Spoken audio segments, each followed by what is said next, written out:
Hello student, good morning. So আজি আমাৰ নতুন টপিকটো হৈছে ৰিয়েকশ্যন অফ হেলো এৰিনছ নাইবা এৰাইল হেলাইটছ। আমি অলৰেডি হেলো এলকেনছ নাইবা এলকাইল হেলাইটছ চাই লৈছোঁ। চ' আজি আমি নতুন টপিকটো চাম ৰিয়েকশ্যন অফ হেলো এৰিনছ নাইবা এৰাইল হেলাইটছ। মানে হেলোজেন এটা, এৰিন মানে বেঞ্জিন, হেলোজেন এটা বেঞ্জিনৰ লগত লাগি থাকিব। ইয়াৰ আৰু এটা নাম কি এৰাইল হেলাইটছ। এতিয়া হেলো এৰিনছবোৰ কি ৰিয়েকশ্যন দেখায়? হেলো এৰিনছ নাইবা এৰাইল হেলাইটছে তিনি ধৰণৰ ৰিয়েকশ্যন দেখায়। প্ৰথম হৈছে নিউক্লিঅফিলিক ছাবষ্টিটিউশ্যন, 2 নম্বৰ হৈছে ইলেক্ট্ৰফিলিক ছাবষ্টিটিউশ্যন ৰিয়েকশ্যন আৰু 3 নম্বৰ হৈছে ৰিয়েকশ্যন উইথ মেটেলছ।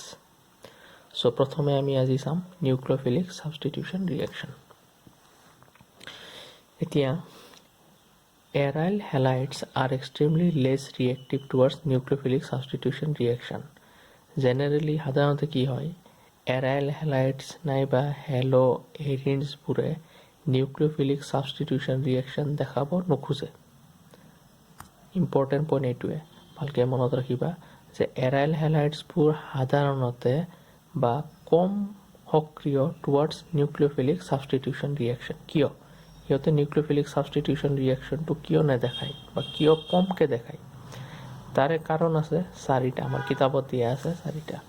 চ' প্ৰথম কাৰণ হৈছে ৰেজনেঞ্চ ইফেক্ট। ফাৰ্ষ্ট কাৰণটো কি? Resonance effect. কাৰণ চোৱা, ৰেজনেঞ্চ ইফেক্ট হোৱাৰ ফলত ইয়াতে এটা কি হৈছে, পাৰ্চিয়েল ডাবল বণ্ড হৈ গৈছে। এতিয়া এই বণ্ডটো ভাঙোতে আমাৰ এনাৰ্জি কি লাগিব? বেছি লাগিব। চ' সেইকাৰণে কি হয়, এই বণ্ডটো সহজে ভাঙিব নোৱাৰি। কিন্তু কেতিয়া পাৰিম? যেতিয়া আমি এক্সট্ৰিম কণ্ডিশ্যন দিম, যেনেকৈ হাই টেম্পাৰেচাৰ, হাই প্ৰেছাৰ দিলেহে এই বণ্ডটো ভাঙিব। কিন্তু অৰ্ডিনাৰী ইয়াত নৰ্মেল টেম্পাৰেচাৰ বা নৰ্মেল প্ৰেছাৰত এই বণ্ডটো আমি ভাঙিব নোৱাৰোঁ। সেইকাৰণে এৰাইল হেলাইডছবোৰ সাধাৰণতে কি লেছ ৰিয়েক্টিভ, কম সক্ৰিয় towards nucleophilic substitution reaction. 1 number point. 2 number point চোৱা, এই যে বেঞ্জিনৰ যে কাৰ্বন, এই কাৰ্বন যোনটো হেলোজেনত লাগি আছে, এইটো sp2 হাইব্ৰিডাইজেশ্যন, এইটো হৈছে এলকাইল হেলাইড। এই কাৰ্বনৰ হাইব্ৰিডাইজেশ্যন কি? sp3। চ' আমি জানো sp2 হ'লে বণ্ড ডিষ্টেঞ্চটো কি হয়? কমিব, আৰু sp3 হ'লে বণ্ড ডিষ্টেঞ্চটো কি হয়? বেছি হয়। এতিয়া সৰু বণ্ড ডিষ্টেঞ্চ হ'লে সেই বণ্ডটো ভাঙোতে কি হয়, আমাৰ কষ্ট হয় বা আমাক এনাৰ্জি কি লাগে? বেছি লাগে। চ' ইয়াত বণ্ড ডিষ্টেঞ্চটো কম, চ' বণ্ডটো ভাঙোতে এনাৰ্জি বেছি লাগিব, আৰু ইয়াত বণ্ড ডিষ্টেঞ্চটো বহুত বেছি, চ' সহজে ভাঙিব পাৰিম। ধৰি লোৱা এই কলমটো, ইয়াৰ পৰা ইয়ালৈকে মই এইটোক ভাঙিব পাৰিম, কিন্তু ইয়াৰ পৰা এইখিনি হ'লে ইয়াক ভাঙিব পাৰিম নেকি? পাৰিম, কিন্তু বহুত কি হ'ব? কষ্ট হ'ব। চ' সেইটোৱে কৈছে sp2 হ'লে বণ্ড ডিষ্টেঞ্চ কি হয়? কমি যায়, আৰু বণ্ড ডিষ্টেঞ্চ কমিলে তাক আমি বহুত এনাৰ্জি দিব লাগে ভাঙোতে। নেক্সট হৈছে 3 number point, instability of phenyl cation. এতিয়া ফিনাইল কেটায়ন কি? যে বেঞ্জিনৰ ওপৰত যেতিয়া হেলোজেন যাবগৈ, ইয়াৰ ওপৰত এটা পজিটিভ আহিলে তাক আমি কি কওঁ? Phenyl cation. এতিয়া বেঞ্জিনৰ ওপৰত কেতিয়াও পজিটিভ চাৰ্জ আহিব নোৱাৰে, সেইটো হাইলি ইনষ্টেবল হ'ব। কাৰণ বেঞ্জিনৰ ভিতৰত পাই ইলেক্ট্ৰনবোৰ ঘূৰি আছে, আৰু পাই ইলেক্ট্ৰনবোৰ নেগেটিভলি চাৰ্জ। চ' ইয়াৰ ওপৰত কেতিয়াও পজিটিভ চাৰ্জ আহিলে সেইটো হাইলি কি হ'ব? ইনষ্টেবল হ'ব। সেইকাৰণে দি আছে instability of phenyl cation. 4 number পইণ্টটো দিয়া আছে, because of the possible repulsion it is less likely for the electron rich nucleophile to approach electron rich arenes. Arenes মানে বেঞ্জিন হে। এতিয়া শুনা, যোনটো নিউক্লিঅফাইল আহি এই এক্সৰ ঠাইত বহিব, সেই নিউক্লিঅফাইলটো কি? Electron rich. আমি জানো, ছাপ'জ ধৰি লোৱা এইটো এটা নিউক্লিঅফাইল, ছাপ'জ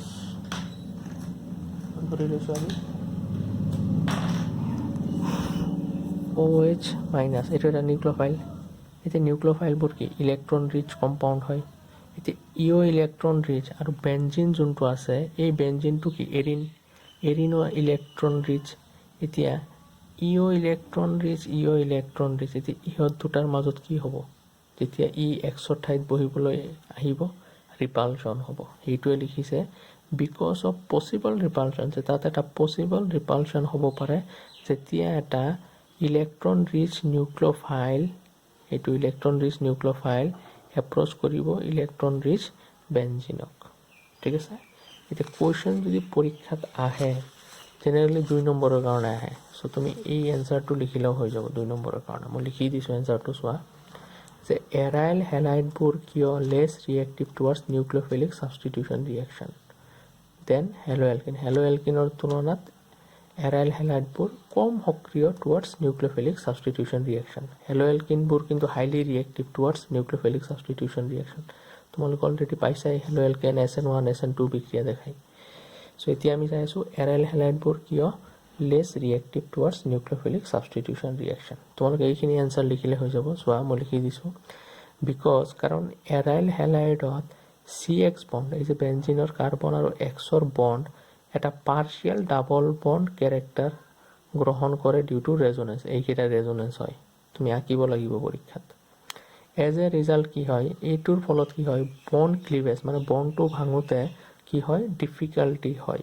এই কাৰণে এৰাইল হেলাইডবোৰ less reactive towards nucleophilic substitution reaction ঠিক আছে এইখিনি আনসাৰ লিখি এই স্ট্ৰাকচাৰটো ড্ৰ কৰি দিবা 2 নম্বৰৰ কাৰণে এইখিনি লিখিলেই হৈ যাব আমাৰ ঠিক আছে সো নেক্সট আমি চাও সাম নিউক্লিওফিলিক সাবস্টিটিউশন ৰিয়েকশন ফোন বাই হেলোএৰিন এতিয়া চোৱা হেলোএৰিনে আমি এইমাত্ৰ চালো যে সাধাৰণতে নিউক্লিওফিলিক সাবস্টিটিউশন ৰিয়েকশন নেদেখায় কিন্তু আকৌ দেখাব কেতিয়া দেখাব আন্ডাৰ এক্সট্ৰিম কন্ডিশন ড্ৰাষ্টিক কন্ডিশন যেতিয়া তুমি বহুতখিনি চাপ বা বহুতখিনি টেম্পাৰেচাৰ যদি বঢ়াই দিয়া তেতিয়া দেখাব এতিয়া চোৱা এইটো কি এইটো এটা এৰাইল হেলাইডছ হয়নে এই এৰাইল হেলাইডছৰ নাম কি ক্লোৰোবেনজিন কাৰ লগত ৰিয়েক্ট কৰিছা সোডিয়াম হাইড্ৰক্সাইড টেম্পাৰেচাৰ কিমান দিছা 623 বহুত বেছি প্ৰেসাৰ কিমান দিছা 300 এটমস্ফিয়াৰিক সো চোৱা this conditions are what drastic condition এতিয়া ডাবল বন্ড আমি জানো সাধাৰণতে ৰিয়েকশন নেদেখায় কিন্তু কন্ডিশনবোৰ চাই এতিয়া ইহঁতে ৰিয়েকশন দেখাবলৈ বাধ্য সো কি হৈছে ফলত চোৱা ইয়াৰ পৰা সোডিয়াম হাইড্ৰক্সাইডৰ লগত ৰিয়েক্ট কৰি প্ৰথমে কি ওলাইছে সোডিয়াম ফেনক্সাইড দিছে আমাক ঠিক আছে এই সোডিয়াম ফেনক্সাইড আকৌ এসিডৰ লগত বিক্ৰিয়া কৰি আমাক আলটিমেটলি কি দিছে ফেনল দিছে সো তোমাক ডাইৰেক্ট এনেকেও দিব পাৰে চোৱা ইয়াত মই স্টেপ দুটা স্টেপত লিখিছো এটা স্টেপতো লিখিব পাৰো যে ক্লোৰোবেনজিন প্ৰথমে সোডিয়াম হাইড্ৰক্সাইড 623 কেলভিনত 300 এটমস্ফিয়াৰত ৰিয়েক্ট কৰিছে ৰিয়েক্ট কৰাৰ পিছত আত সেকেন্ড স্টেপত H+ একেলগে লিখি এই বিক্ৰিয়াটোৱে মই এটা স্টেপত লিখিছো নাম্বাৰ 1 এইটো দি কৰিছো তাৰপিছত নাম্বাৰ 2 এইটো দি কৰিছো আলটিমেটলি কি পাইছো মই ফিনল তোমাক পৰীক্ষাত এনেকৈ সুধিব পাৰে যে ক্লোৰোবেনজিনক ফিনললৈ কনভাৰ্ট কৰা এই বিক্ৰিয়াটো তুমি মনত ৰাখিব লাগিব যে ক্লোৰোবেনজিনক সোডিয়াম হাইড্ৰক্সাইড দি ইমানখিনি টেম্পাৰেচাৰ আৰু ইমানখিনি চাপ দিয়াৰ পিছত তাৰপিছত 2 নম্বৰ স্টেপত কি হয় H+ তুমি এটা স্টেপতে লিখিব পাৰা নাম্বাৰ 1 আৰু নাম্বাৰ 2 দি বা এনেকৈ লিখিব পাৰা এটা স্টেপতে লিখিছো মই ঠিক আছে সো জেনাৰেলি নিউক্লিওফিলিক সাবস্টিটিউশন ৰিয়েকশন নেদেখায় কিন্তু ড্ৰাষ্টিক কন্ডিশন মানে কি যেতিয়া চাপ বেছি টেম্পাৰেচাৰ বেছি তেতিয়া ইহঁতে দেখাব ইয়াৰ উপৰিও আৰু কিছুমান ৰিয়েকশন ইহঁতে দেখায় কোনে এৰাইল হেলাইডবোৰে এতিয়া চাওঁ আমি সেইকেইটা কি কি চোৱা এতিয়া the presence of electron withdrawing group nitro electron withdrawing group মানে এইকেইটা গ্ৰুপ কি কৰে ইলেক্ট্ৰন টানি আনে সেইকাৰণে এইকেইটা কোৱা হয় electron withdrawing group at ortho and পাৰা পজিশন যেতিয়া ইলেক্ট্ৰন উইথড্ৰয়িং গ্ৰুপবোৰ অৰ্থ বা পাৰা পজিশন অৰ্থ মানে 2 নম্বৰ পজিশন পাৰা মানে 4 নম্বৰ পজিশনত লাগি থাকিব তেতিয়া কি হয় হেলোএৰিনৰ ৰিয়েক্টিভিটি মানে ৰিয়েকশন কৰাৰ ক্ষমতাটো কি হৈ যায় বাঢ়ি যায় এক্সাম্পল চালে ক্লিয়াৰ হৈ যাব চোৱা এতিয়া চোৱা নাইট্ৰো গ্ৰুপটো ক'ত লাগি আছে পাৰা পজিশন 4 নম্বৰ পজিশন 1 2 3 4 নম্বৰ আৰু এইটো কি ইলেক্ট্ৰন উইথড্ৰয়িং ইলেক্ট্ৰনটো টানি আনি আছে ক'ৰ পৰা এৰিন বা বেনজিনৰ পৰা ঠিক আছে ইয়াক কাল লগত ৰিয়েক্ট কৰিছো সোডিয়াম হাইড্ৰক্সাইড 443 কেলভিন আৰু H+ এইবাৰ চোৱা ইয়াত মই টেম্পাৰেচাৰটো বহুতখিনি কমাই দিছো আগৰটো 623 আছিল আৰু ইয়াত নৰমাল প্ৰেসাৰতে হৈছে কিয় কাৰণ এই ইলেক্ট্ৰন টানি আনিছে টানি আনাৰ ফলত এই এৰিনৰ কি হৈছে ইলেক্ট্ৰন ৰিচ যিখিনি আছিল সেইখিনি কমি গ'ল সো সহজে কি হৈ গৈছে নিউক্লিওফাইলটো ক্লোৰিনৰ ঠাইত আহিব পাৰিছে সো যিমান নাইট্ৰো গ্ৰুপ লাগিব চোৱা ইয়াত ক'ত লাগি আছে 2 নম্বৰ আৰু 4 নম্বৰত সো তুমি কন্ডিশন আৰু কমাই দিব পাৰা সো সোডিয়াম হাইড্ৰক্সাইড এবাৰ টেম্পাৰেচাৰ আৰু কমাই দিছো কিমান 368 আৰু H+ সো নিউক্লিওফাইলটো সহজে যায় তাত যায় বহিব পাৰিছে এতিয়া চোৱা ইয়াত নাইট্ৰো গ্ৰুপ কেইটা লাগি আছে 3টা লাগি আছে এতিয়া ৰিয়েকশ্যন কণ্ডিশ্যন আৰু কমাই দিব পাৰা। এতিয়া চোৱা, ইয়াত বেছ নালাগে, জাষ্ট খালি পানীৰ লগত অলপ গৰম কৰিলেই, ৱাৰ্ম মানে গৰম কৰিলেই নিউক্লিঅ'ফাইলটো ক্ল'ৰিনৰ ঠাইত আহি যায় আৰু OH তাত লাগি যায়। চ' এইখিনি হৈছে presence of electron withdrawing group at ortho and para position. যদি অৰ্থ আৰু পাৰা পজিশ্যনত থাকে তেনেহ'লে ইয়াত ৰিয়েক্টিভিটিটো এনেকৈ হয়। নেক্সট আমি চাওঁ